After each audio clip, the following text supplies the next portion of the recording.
What's up, guys? This is Yosef Addy, your South Bay real estate expert, and today I'd like to talk a little bit about probate. So what is probate? Well, let's say mom passes away and she has a home that's fully paid off, but she never got around to setting up a trust or a will.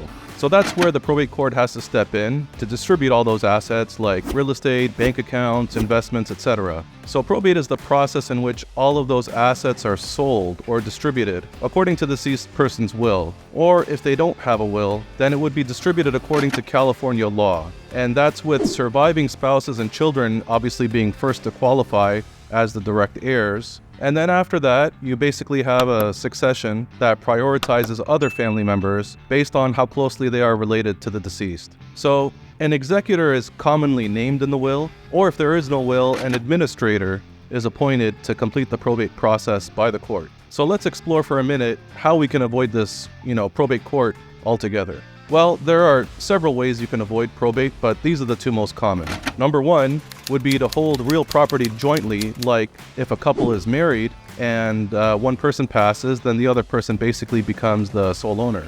And number two, and the best way to avoid probate, is to have a trust established before death. And that would basically specify who the executor is, who the beneficiaries will be, and how you'd like your assets to be dispersed among them. So some people will say, so who cares? I don't need to set up a trust. Why not just let the court settle everything? Well, that's fine, but a lot of times there are privacy concerns because if it goes through the court, then everything has to be disclosed and discovered in the process. So if mom had, for example, a contractor she hired and she didn't pay him and, he put a lien on the house, everyone's going to find out about that. Or if there was like $120,000 cash in the bank, or like she racked up $40,000 in credit card debt before passing, all that information is basically going to be disclosed, as well as all the beneficiaries and the people that stand to inherit anything, as well as all the creditors. So it's a very public process, and by having a trust, you basically avoid all of that headache and just have a trustee disperse the assets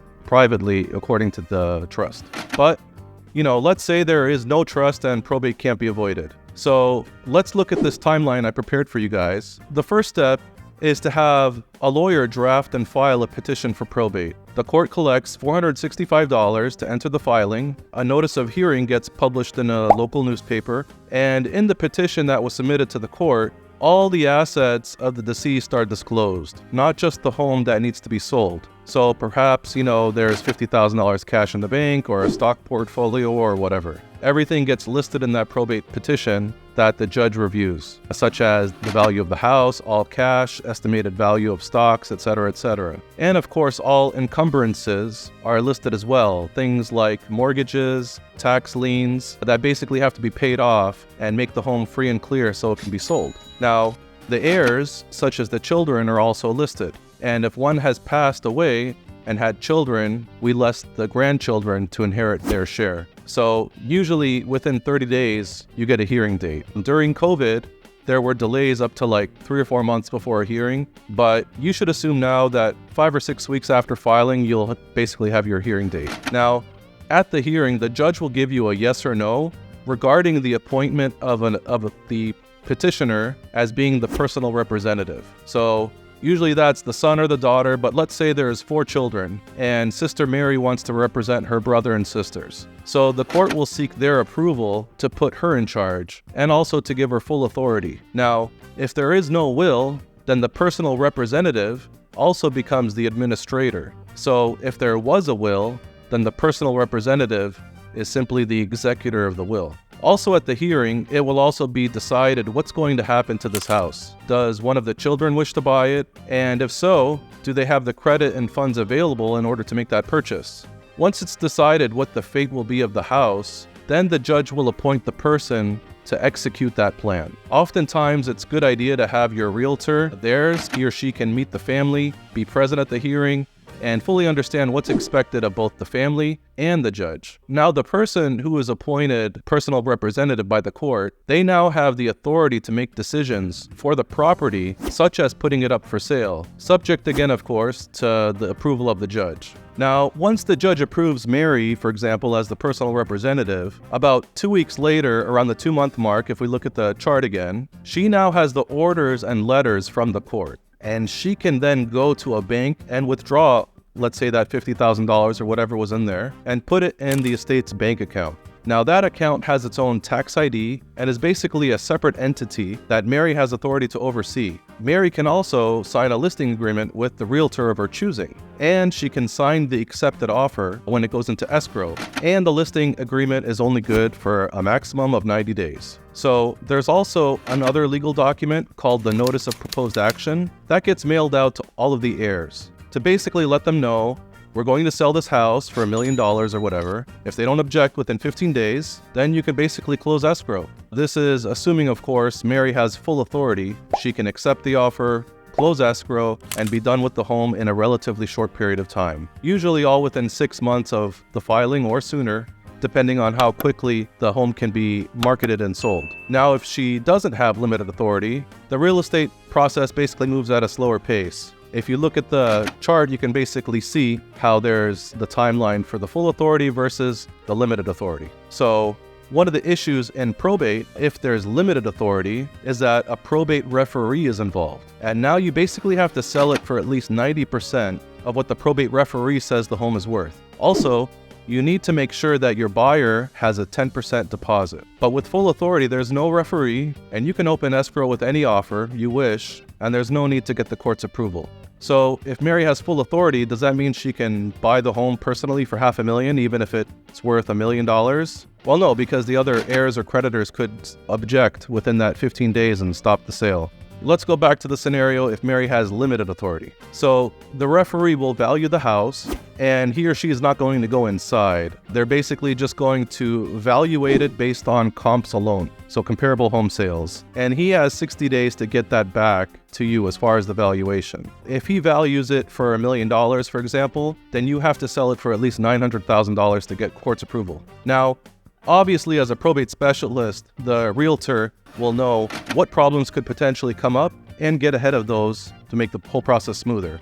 So for example, like let's say the inside of the home is in really poor shape. Maybe the roof is leaking or there's mold or broken glass, etc. The agent can take photos, get estimates and repairs to fix all these issues with the home, and the attorney can basically forward this to the referee. So that way the referee can take a look at all these photos and the costs of repairs under consideration to bring it up to fair condition. So if he thought the value of the home was $1 million in fair condition without seeing it inside, maybe he'll value it at $900,000 fair condition instead. And now you just need to sell it for 90% of $900,000, which is $810,000. So typically the list price is 90% valuation. So if the referee says it's worth $1 million, it's usually listed for $900,000. Now you've probably seen these in your neighborhood before, like a home's listed for $900,000. They get 30 to 40 offers and it's sold and it sells for like $1 million or $1.1 million, and obviously it goes way over asking. Obviously, the better your agent is at marketing and negotiating, that will increase the probability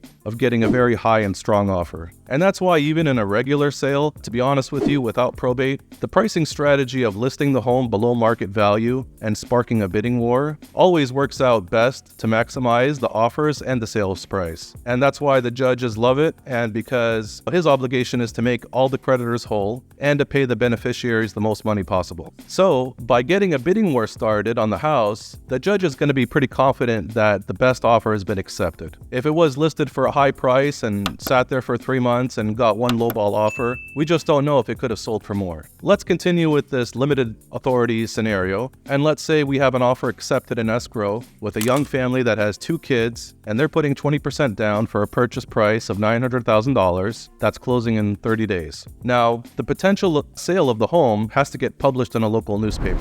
So in limited authority, the buyer always needs to put 10% down and clear all contingencies first, like inspection, appraisal, etc. Then another court date is set for confirmation of the sale. Here's the crazy part. There could be other random people showing up at this hearing that are sitting there with cashier's checks in hand, trying to snatch away that house from your potential buyer, that young family with 2 kids who thought they had a done deal. And this happens when someone else is bidding higher than what your buyer has agreed to. And these are called overbidders. How does this all work? So let's say Mary only has limited authority to sell the house. There is an overbidding process in the state of California where the home basically goes to the highest bidder that day in court. If the personal representative sells the house for the minimum of, say, $900,000 to that young family, and none of the beneficiaries have objected to the sale, now let's say there is an investor who lives on that block and they hear about the opportunity to get that house. They may show up to the court and ask the court to consider their overbid higher than the $900,000 that's already been accepted with that young family. Now, the investor can't simply bid $900,001. The formula is basically 10% of the first $10,000 and 5% of the remaining. So let's say the home was under contract, waiting for court approval for $900,000. So you have 10% on the first $10,000, which is $1,000, and 5% of the remainder of the $890, which is $44,500. Then you add that to the $1,000, and that basically gets $45,500. The total offer that the investor has to present to the court to get that home would have to be $945,500 if the judge approves. So basically, you can assume that someone else can potentially show up who's willing to pay 4 to 5% more depending on this formula. But the investor would also need to bring a cashier's check of 10% for the new total of the deposit. Also, they may not be the only one overbidding. So the original buyer under contract, which is of course that young family, they can also step up to bid if they're in court that day, or anybody else for that matter. So in that case, let's say you have an auction type of environment and the judge will set a minimum increment for increasing bids, which is usually around $5,000 to $10,000, depending on the price of the home. If there's going to be multiple overbidders, then they must be prepared to have potentially multiple cashier's checks to cover that 10% amount of the final sale price. Let's say that they brought a cashier's check for $94,550 because they thought they would get it for $945,500. And in the bidding process, let's say it goes to $960,000. Then they would need another cashier's check to cover the balance to ensure that they still have that 10% down. Once an offer is accepted, there is no more negotiation. You must also agree to all the original terms of the original sale. So if they were supposed to release all contingencies in 21 days or etc., then you have to abide by the same terms if you're the overbidder. Also, all probate sales are sold in as-is condition. Assuming the judge allows the sale, now escrow can be officially closed and the sale can be completed, typically in this 6 to 9 month time frame with limited authority. But let's go back now to the 2-month mark and look at the chart. Within 90 days, a notice to all creditors has been sent out, such as Medi-Cal, the Board of Equalization, the Franchise Tax Board, all the credit card companies, etc. And for them to get paid, they basically have to file a claim with the probate court. At that point, we can reject the claim or just simply pay it out. And this adds another 4 months or so to the process. Something also to consider, there is a statute of limitation for unsecured creditors, such as credit card companies, and that's only for 1 year. So let's say, mom passed away a year and a half ago, and they had a bunch of credit card debt, but hadn't been anything collected. Basically, those creditors are out of luck. After all that, we filed a petition with the court. This tells a story to the judge, like, mom passed away, she had a house, the referee valued it at $1 million. We sold it for $1.1 million. We then paid all the creditors accordingly, and we would now like to pay the probate attorney, who, by the way, hasn't collected a single penny up until the very end. So in California, the attorney's fee is set by the court, and that basically is 4% of the first $100,000, 3% of the next $100,000, and 2% of the next $800,000, and then finally 1% on the next $9 million. So for example, if the home sold for $1 million, or $1.1 million, for example, you'd pay $4,000, which is 4% of the $100,000, plus $3,000, which is 3% of $100,000, plus $16,000, which is 2% of $800,000, plus $1,000, which is the 1% of the remainder, up to $9 million, which is total of $24,000 in attorney's fees. And guess what? The personal representative is also entitled to the same amount. Let's say there's an outstanding mortgage of $800,000. Does Mary and the attorney still get $24,000 each? Yes, because the fees are set by the gross amount, not the net amount. Even if you have full authority to sell the home, there's still a probate referee appointed. So are there any other costs? Well, basically, there's the probate referee who was appointed, and they charge 1/10 of 1%, and plus a driving allowance to him to drive by the house and check it out from the outside. So The house gets sold in about 3 to 4 months, but the whole probate process can take about 12 months. In that time, the personal representative has access to all the funds in the estate in order to pay bills. But there's also a bond, which is like an insurance policy to make sure that personal representative, for example, doesn't go to Las Vegas and gamble all the money on black. The other creditors would still get paid. The cost of that bond could vary between $1,500 to $5,000 or more, obviously depending on the valuation of the home and the credit score of the personal representative. So the final petition to close out the probate process costs another $465. So altogether, you're looking around $2,500 for all court fees. Once the judge approves the final petition for the final distribution of the remaining funds, then the probate process comes to an end and the judge signs that order. And that's it. All the creditors and heirs have been paid. The property was sold a while ago, so the new buyers are probably already moved in, and everything is finished, case closed. So anyhow, if you found this video useful and you know someone that's maybe going through the probate process, please share this video with them. And if I can be of any help in the sale of your home, please reach out and I'll answer any questions you have with absolutely no obligations. Thanks again, and I'll see you soon.